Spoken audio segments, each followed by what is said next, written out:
Thank you. Welcome to Evolution Petroleum's Fiscal Q3 2026 earnings call.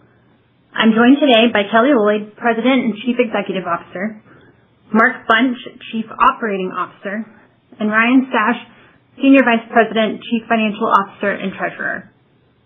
We released our fiscal third quarter 2026 financial results after the market closed yesterday. Please refer to our earnings press release for additional information containing these results. You can access our earnings release in the Investors section of our website.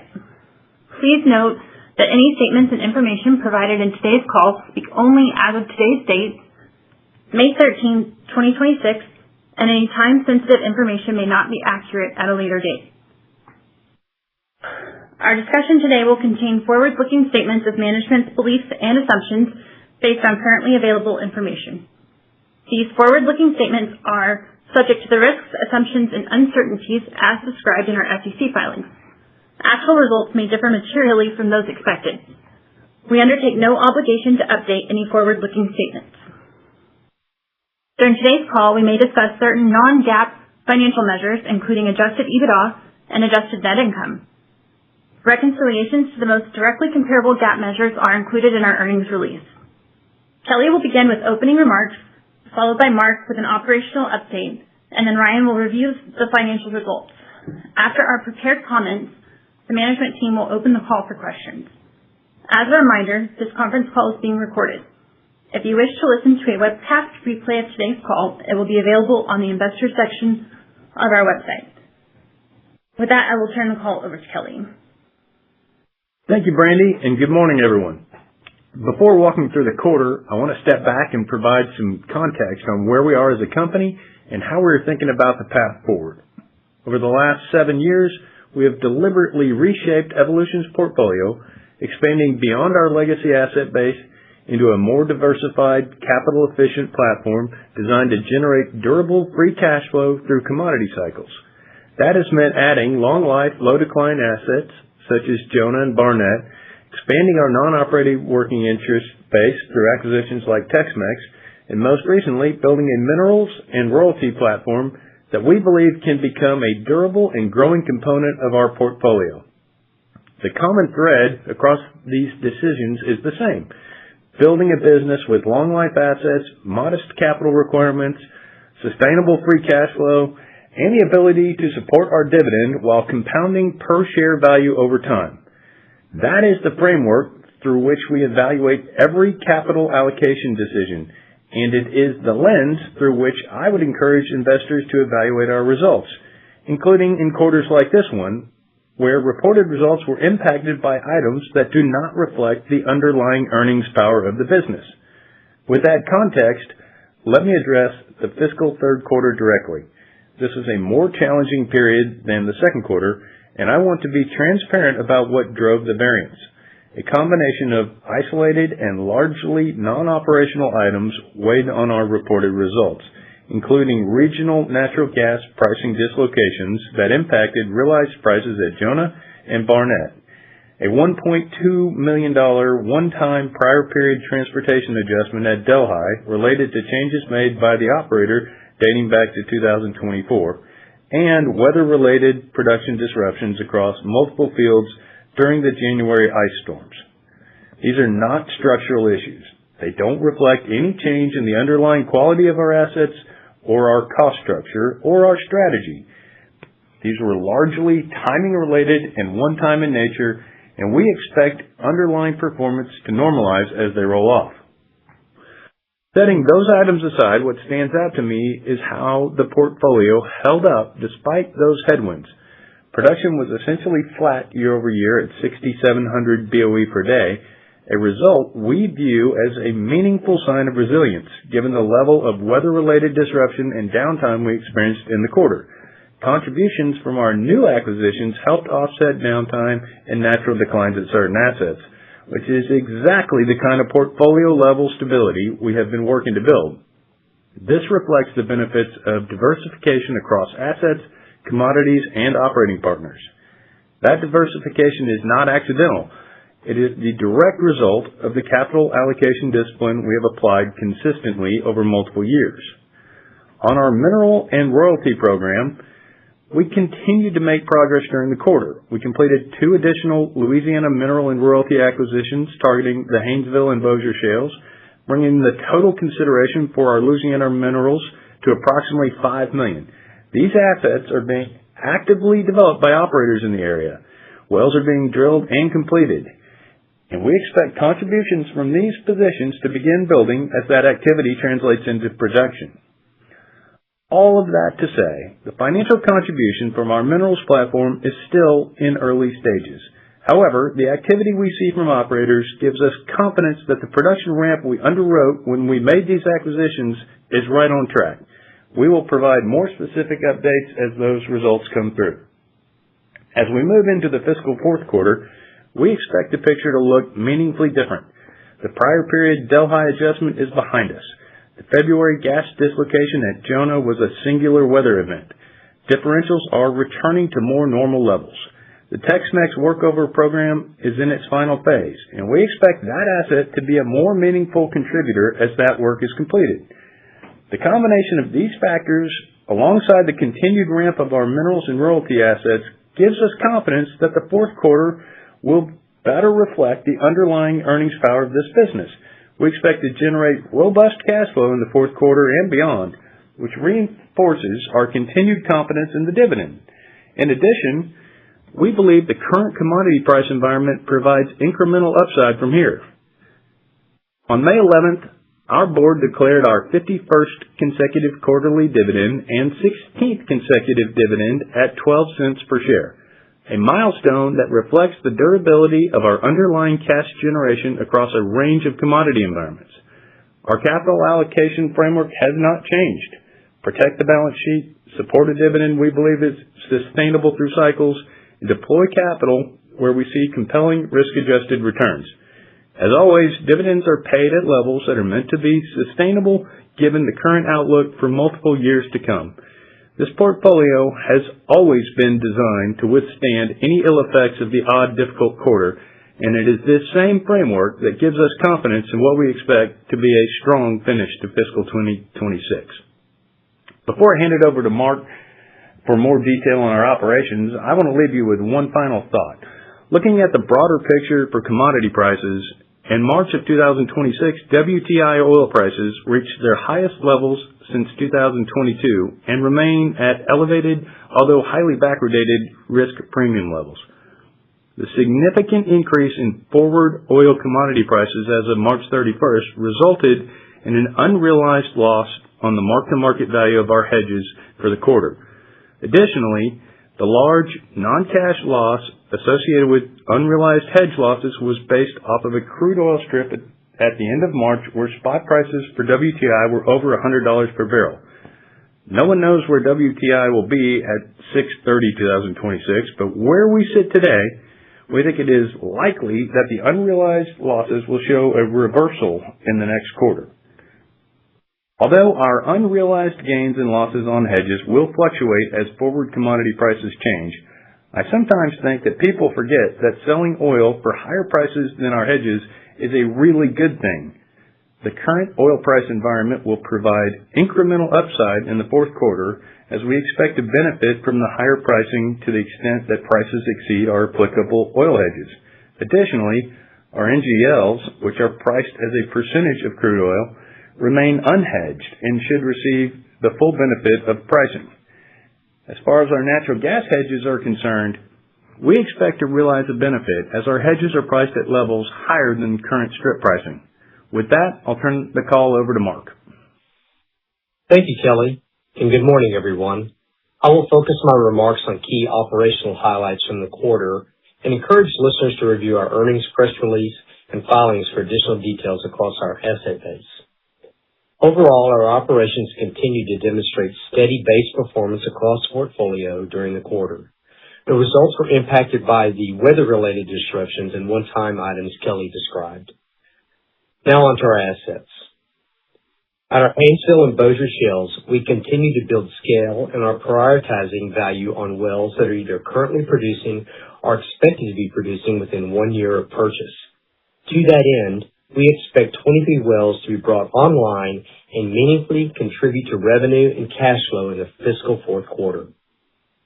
At SCOOP/STACK, production from the mineral and royalty interests acquired in August 2025 modestly contributed to overall volumes during the quarter. Additionally, there are 7 gross wells in progress and 12 gross wells on production that we are still awaiting first production and revenue data.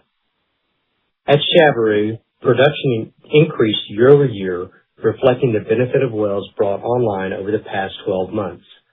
The January winter storm and gas interference on the wells with ESPs decreased production by a 30 net BOE per day quarter over quarter. Subsequent to quarter end, we converted 1 well from ESP to rod pump. Currently, all but one of our 7 wells has now been converted to rod pumps. We continue to advance permitting for the next 6 wells. Expect to have those permits in hand before the end of fiscal 2026. At Tex-Mex, oil production increased quarter over quarter due to a successful workover program. At the end of the prior quarter, however, January winter storms not only impacted production, but also caused power outages and surface equipment damages that required repairs. This led to higher expenses in the quarter. We expect Tex-Mex to continue to improve. Subsequent to quarter end, we began a new workover program, which we expect will increase production by an additional 100 net BOE per day by the end of fiscal Q4. At Delhi, revenues were impacted by the one-time prior period transportation adjustment Kelly described earlier, which is now behind us. The January winter storm outages impacted production for 6 days during the quarter, and the CO2 recycle compressor, which is down for most of the prior quarter, remained down for 40 days during fiscal Q3, negatively affecting production. These issues were resolved during the quarter. Despite this, field-level profitability remained strong, supported by lower operating costs, reflecting the continued benefit of the cessation of CO2 purchases that concluded late in fiscal Q3 of last year. We expect production volumes to improve as operational stability continues.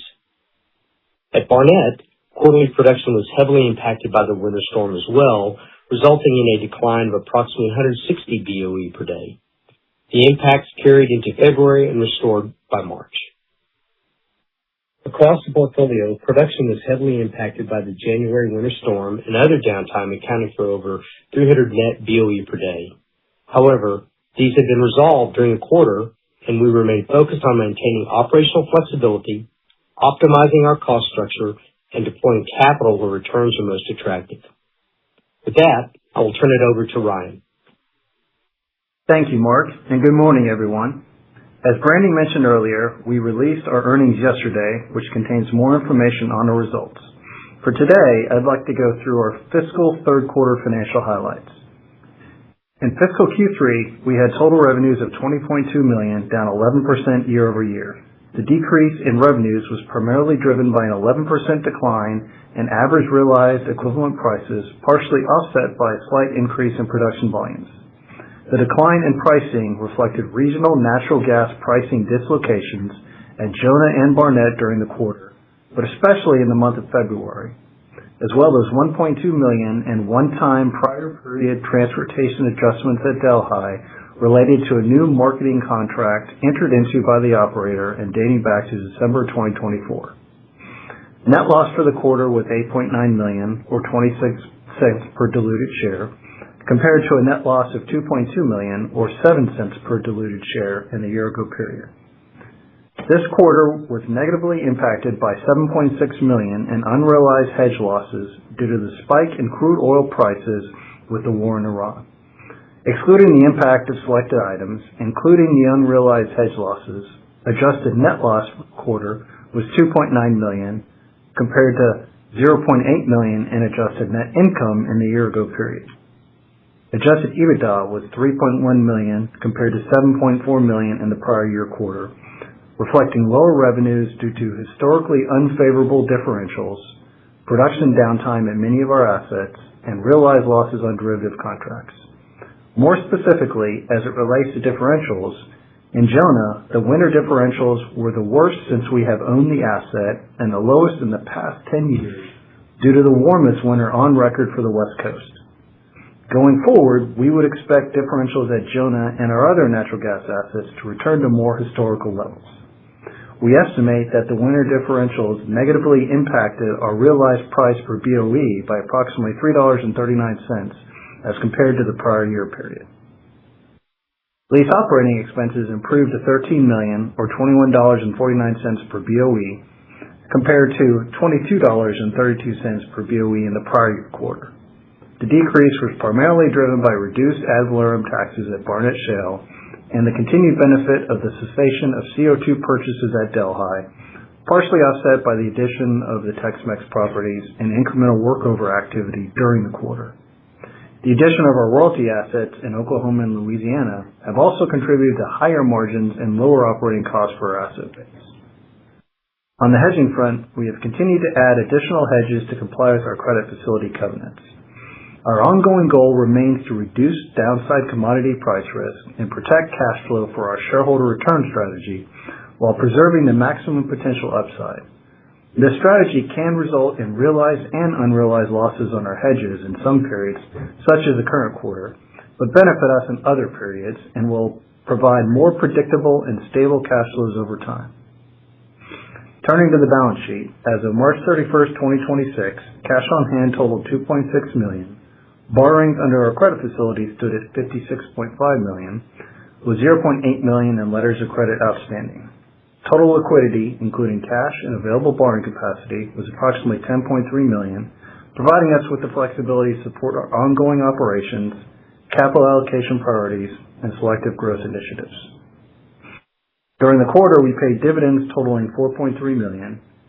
As previously announced, the board declared a quarterly cash dividend of 12 cents per share, reflecting our continued commitment to returning capital to shareholders. Overall, our asset base and balance sheet strength position us to continue returning capital to shareholders while selectively deploying capital into opportunities that we expect to be accretive over the long term, just as we have done over the past 7 years. I'll now hand it back over to Kelly for closing comments. Thanks, Ryan. To sum it up, fiscal Q3 was a quarter shaped by temporary headwinds rather than structural weakness.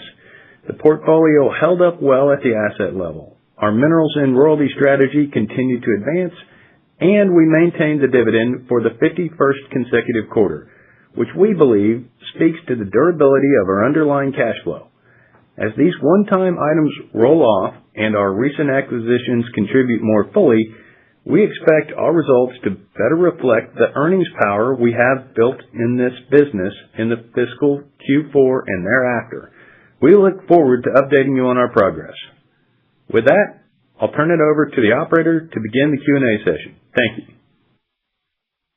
We will now begin the question and answer session. To ask a question, you may press star then 1 on your touch-tone phone. If you are using a speakerphone, please pick up your handset before pressing the keys. If at any time your question has been addressed and you would like to withdraw the question, please press star then 2. At this time, we will pause momentarily to assemble our roster.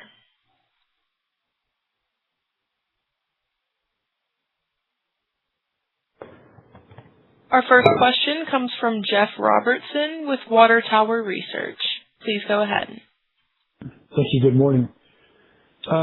Mark, at Delhi, with the new crude marketing agreement that the operator entered into, can you talk about how much flexibility Evolution has and whether you want to do, as you alluded to in the press release, to do anything different with respect to marketing your equity production from that field? Hey, yeah, Jeff, I'm going to flip that. Actually, I know you asked me, but I'm going to flip it over to Ryan to answer. Yeah, so that's part of the thing we've actually been kind of actively looking at, and we do actually have a lot of flexibility in the JOA to take the production in kind, which we're actively looking at now. The one point I'll make on the actual changes is obviously it was a move from Denbury to Exxon. The ultimate contract with Plain hasn't changed that much, other than they're now trucking, where in the past they had a pipeline that went down, so that's really the biggest difference in kind of charges. But to directly answer your question, we're definitely looking at that, and it's something that we're actively considering, and we think we probably can do a little bit better than what they are in the market. Ryan, in the second quarter and going forward, do you expect the GPT charges to be similar to what they were last year, as opposed to, obviously, in previous quarters, as opposed to what they were in your second fiscal quarter? Yeah, I mean, in gathering, there's nothing that's been out of the ordinary that I'm aware of in the past quarter. I mean, those have been relatively constant. I mean, there are some contracts we mentioned in the past, like, Barnett, that is tied a little bit to natural gas pricing, so it will move a bit, but overall, it's more volume driven, right? And so, I wouldn't expect those to vary much from historical. Can you talk about what kind of communications you're having from your operators with respect to any initiatives they might have to go out and do short cycle workover type projects, or whether there are opportunities to bring wells back online to take advantage of the high oil prices we have, at least for the next month, at least the next couple of months? Yeah. So, Jeff, this is Mark. And, our operators are all working towards that. In fact, we actually mentioned one in particular, Tex-Mex. They really accelerated their second round of workovers to bring things online in New Mexico, largely because the prices went up, and so the timing was really good. So we speeded that up somewhat. So everybody's looking at making sure that they keep as much oil production on as possible. And Jeff, hey, this is Kelly. I'll just add on. I mean, Mark's right. Across the board, we're seeing it. And look, these are simple projects that are fast, right?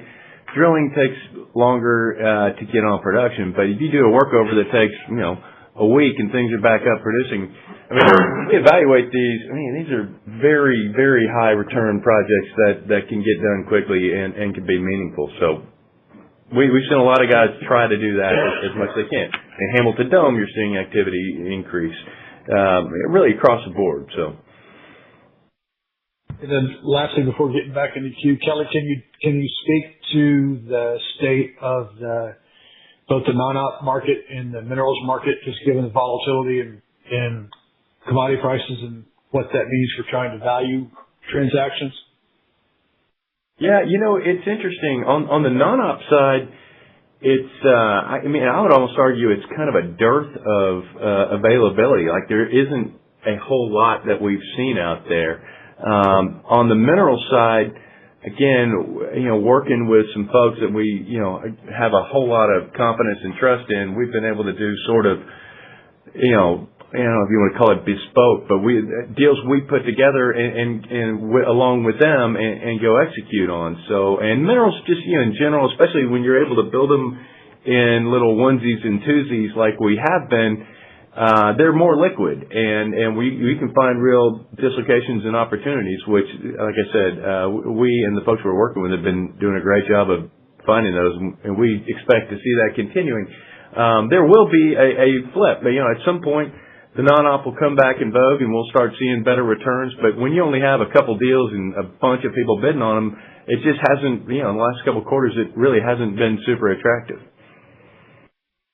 Thanks. I'll jump back in the queue. Thanks, Jeff. Our next question comes from Poe Fratt with Alliance Global Partners. Please go ahead. Thanks for taking my call. I'm trying to figure out what your run rate is for the June quarter right now. You reported, 6,700 of BOE. You talked about 300 BOE of impact on production from storms and other things. So are you above 7,000 right now with your run rate for the June quarter, or can you just help me calibrate that? Sure. Hey, Poe, this is Kelly. Thanks for calling. I think we made it clear. I don't want to speak out of school or Ryan will slap me, but the 300 is almost substantially all back online and was starting to get there before the end of the quarter. And if there was anything left over, it's pretty much there now. We are well underway in our progress on adding about 100 net BOE per day in Tex-Mex. And we also have, and I'll be a little cautious here. We have 12 wells in our royalty properties alone in the Scoop Stack that we know are on production. They have been completed. We just don't have data yet. Again, in Oklahoma, it can take a while. So we expect to get data where we don't want to aggregate if we have no data. You don't want to just guess. We have type curves, but you need to actually get data before you put it on there. So we've got 12 wells that we're a part of there that we expect to get data on and be able to include in our fourth quarter results. Same thing with our Haynesville and Bossier Shale assets. We've got 24 wells that we expect to get data on and have production from during the fourth quarter. We know that at least 20 of them have already been completed and others are sort of in process. So I can't really quantify that number. I mean, I could guess off my type curve, Poe, but that wouldn't be appropriate. So again, we've got the 300 back online. We've got another 100 we fully expect and is in progress of working towards Tex-Mex, plus additionals from new wells that we don't have data on that we're either already producing or getting there very shortly. So yeah, it's probably, Poe, this is Ryan. It's probably helpful just sometimes to remind you guys on how, from the non-op perspective, how it works. There are some wells in some areas we have real-time data, but certainly not all across our portfolio. We won't probably really know true April production for another week or two until we actually start getting our revenue statements in from the month of April, right? So as we sit today, we still don't have actual revenue statements yet for April production. We do know of some areas, obviously, as Kelly said, and we do know of things that have returned to normal, but we won't know for a fact like what production actually was for April yet. Yeah, and from the royalty side, Poe, it's even more delayed just because you're further removed from the operator. So those like in Oklahoma can be somewhat delayed, like by 180 days. So it's where we get information, we start applying and accruing for it, but sometimes we don't know about it until it actually comes on. Okay, so. And I'm not going to hold you to any guesses, but is there, it sounds like the scoop stacks, you might get some data, maybe 2 months would potentially hit the production for the June quarter. And then the Haynesville and the Bossier is, probably, first quarter next year or the September quarter. But I guess a short question, what could potentially be the impact from scoop stack if you do get the data in the June quarter? Oh, is it 50? Is it 50, 25? Sort of just I'm not going to hold you to any guesses that you make, but I'm just trying to calibrate. I understand, but I mean, I don't think I'm comfortable speculating on that. Okay. So. I'm not going to beat the dead horse then. You talked about Chevron, that, the permits are potentially in place for the next 6 wells or the next pad there by the end of June. Do you think the operator there will pull the trigger in the September quarter, or is it more, December quarter with potential impact in calendar 27? So, as you know, the operator there has undergone a merger, and it is our understanding that they are prioritizing assets and coming up with schedules. We're working with them closely, and it's just too early to say at this exact point in time. But we are working on that and trying to get things scheduled as quickly as we can, and to understand from our own capital needs exactly when this is going to work out. So I don't want to speculate and answer for them. So I'm going to wait for that, though. Okay. But we will update you when we know. How about that? Yeah, I guess so. From a conceptual standpoint, those are shorter term, shorter lead time. They're permitted. There's, generally you can drill a lot quicker there than you can in other places. But okay. And then on Delhi, is there any legal, recourse that you have? I mean, this is, there's quite a delay between the time that the contract went in place and then, it hit the quarter. Did I read in between the lines that you may have legal recourse? I'm officially not going to answer that. Okay.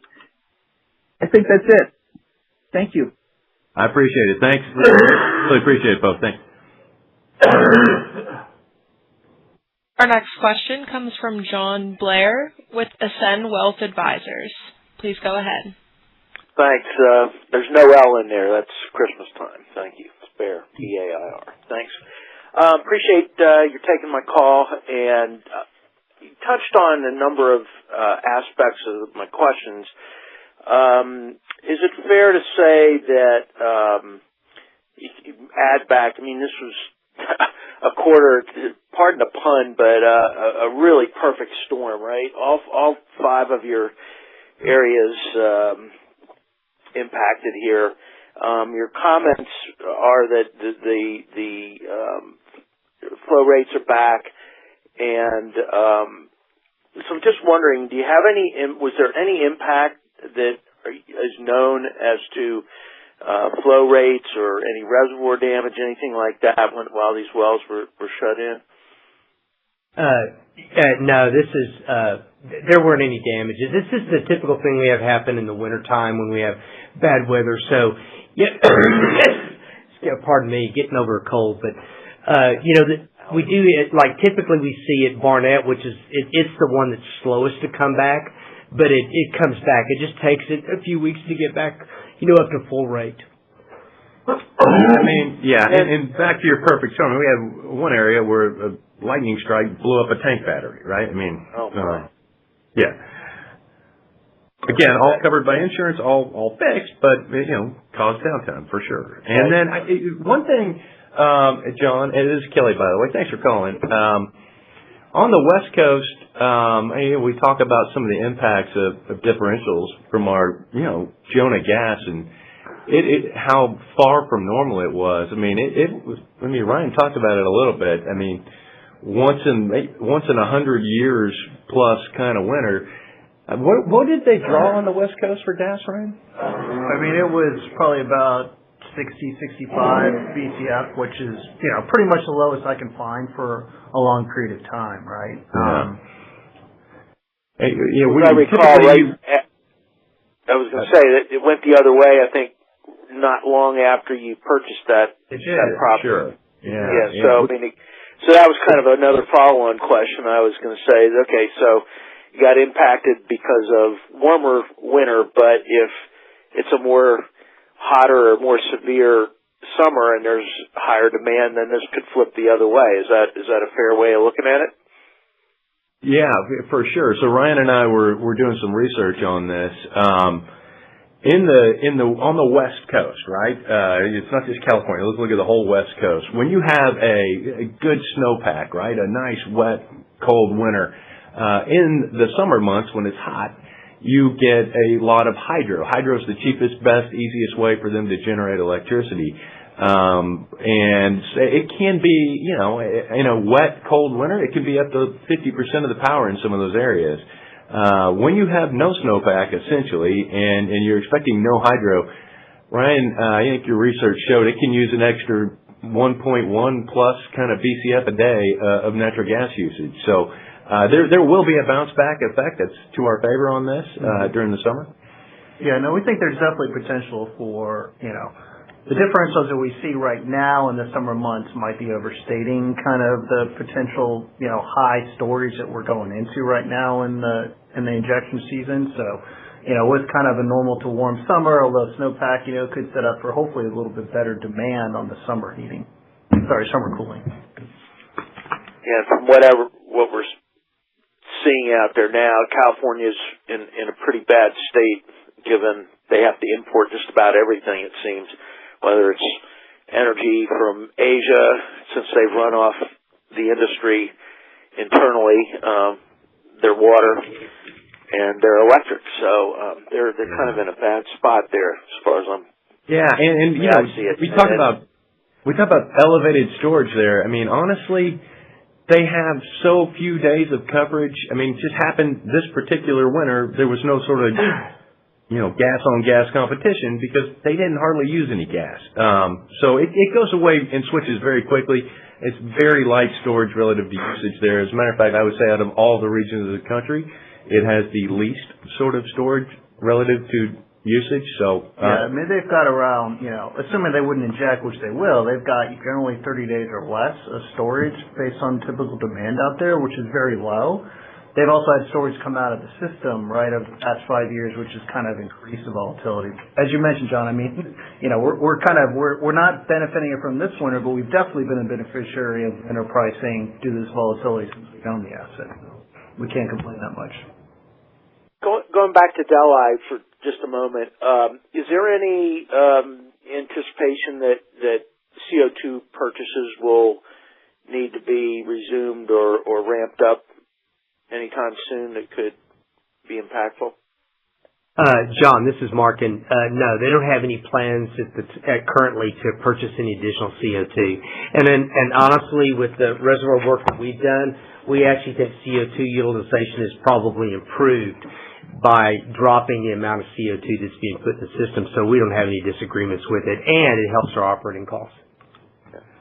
A little bit disconcerting, as I think it was referenced in an earlier caller there, questioner, the kind of lack of communication that you've had with or by the operator. So hopefully in all areas you'll be able to somehow improve that communication and updates, so that you're a little bit better aware of what's going on and what to anticipate. I realize that as a non-op, it's perhaps a little more difficult, but still.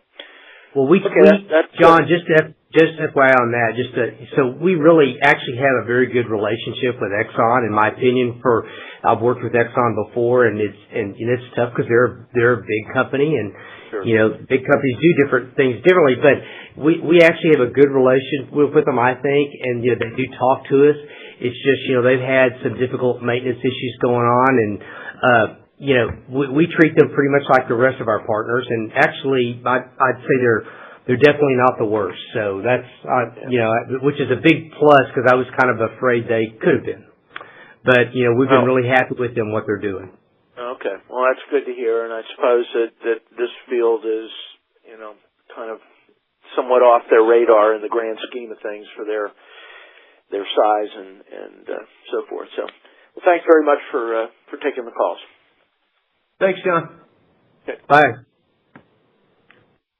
Our next question comes from Nicholas Pope with Roth. Please go ahead. Morning, guys. Good morning, Nick. Kelly, I think you made a comment that the market for kind of non-op assets has been a little tight right now. So I thought it was kind of encouraging that you sold was a $3.3 million of stacks non-op assets post quarter end. So I'm curious. Can I give you a little color on that? Yeah, that's exactly what I wanted. So go ahead. Yeah. So just to be clear, it is scoop stack, but it was from our minerals package, right? If you recall, we paid $17 million before post effective date. What was the ultimate adjusted price?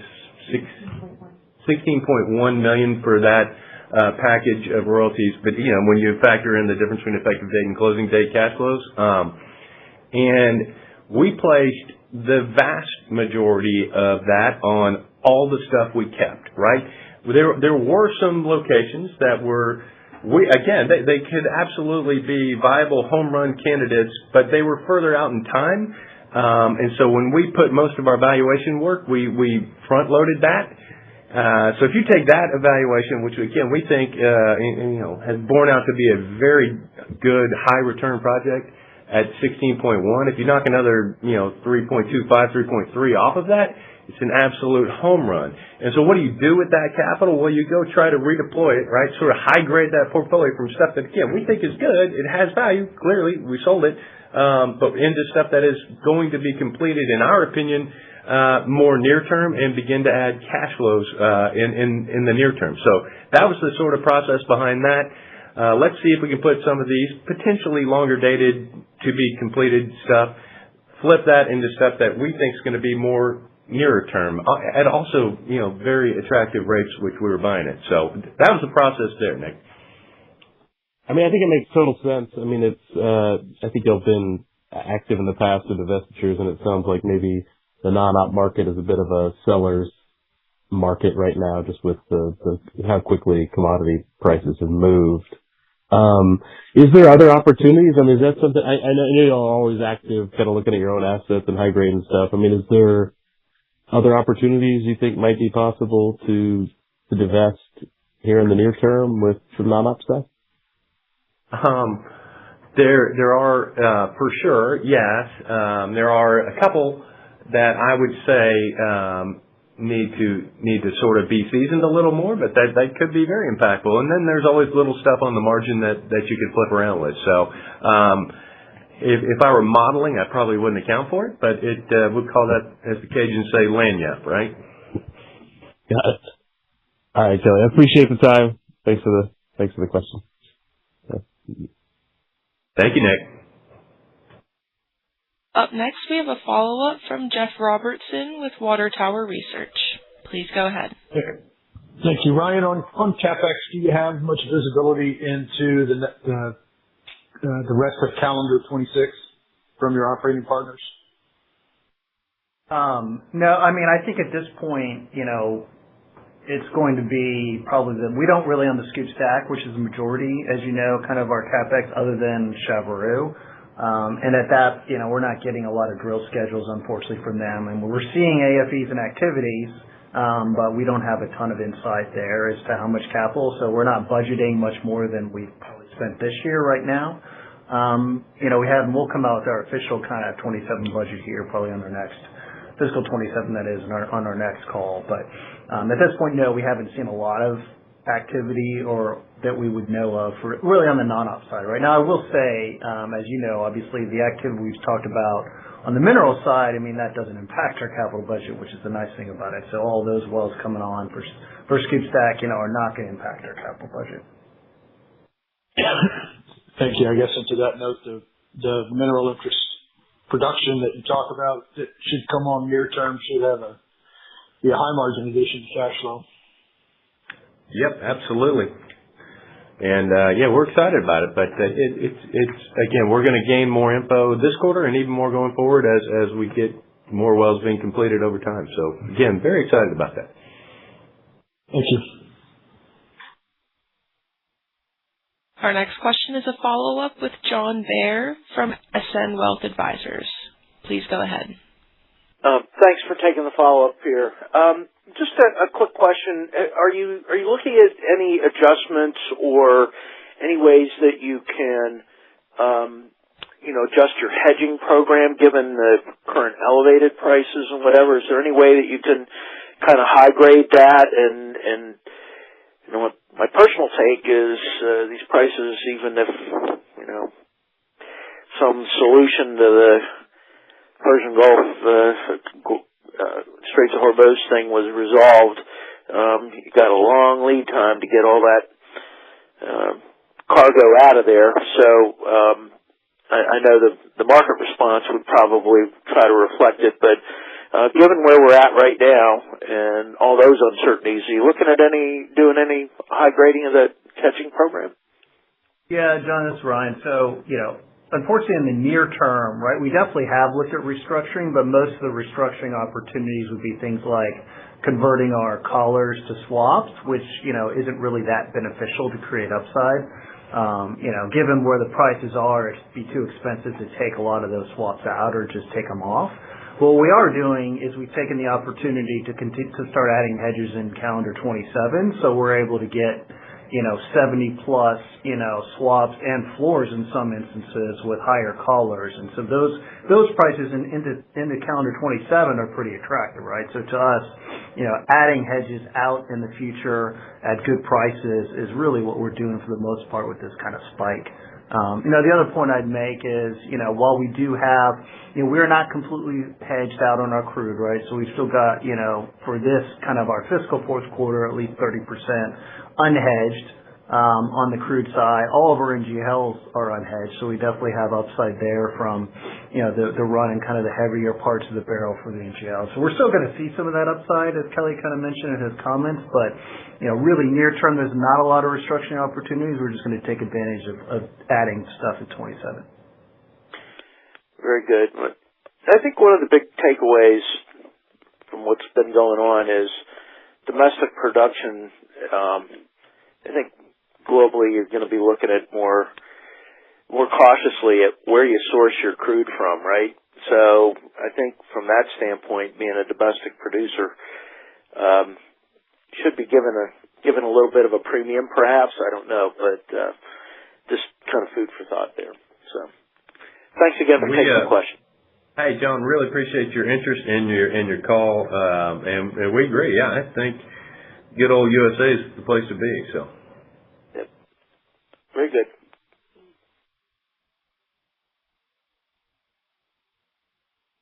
This concludes our question and answer session. I would like to turn the call back over to Kelly Lloyd for any closing remarks. Yes, thank you, and thank you everybody for attending. As we move forward, like I said, we're excited about the future here. So thanks again for your interest. Really appreciate it.